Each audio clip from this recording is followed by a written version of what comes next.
ফেসবুকে finger lock. শুধু Facebook কেন, আপনি যে কোনো অ্যাপ লক করে রাখতে পারবেন আপনার ফিঙ্গার লক দিয়ে।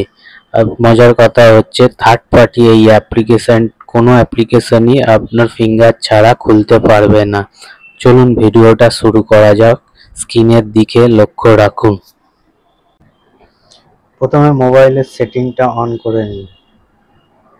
অন করার পরে অ্যাপ লেখা আছে, অ্যাপে টাচ করুন। তারপরে অ্যাপ লকে টাচ করুন। দেখুন ফিঙ্গারপ্রিন্ট চাইছে। ফিঙ্গারপ্রিন্ট দেওয়া আছে যেহেতু আমার, তাই ফিঙ্গারপ্রিন্ট চাইছে।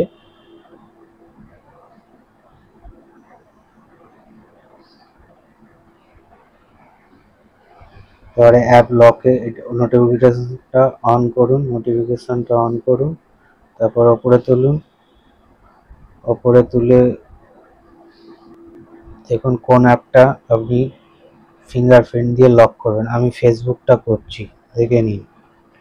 এটাও অন করে দিতে হবে নোটিফিকেশন। আপনি যেটা হোক করলেই হলো, আপনার যেই অ্যাপ্লিকেশনটা দরকার সেটা করলেই হলো। এবার দেখুন প্রমাণ, দেখুন ফিঙ্গারপ্রিন্ট চাইছে। ফিঙ্গারপ্রিন্ট টাচ করে দিলাম আমি, দেখুন ফেসবুক অন হয়ে গেল।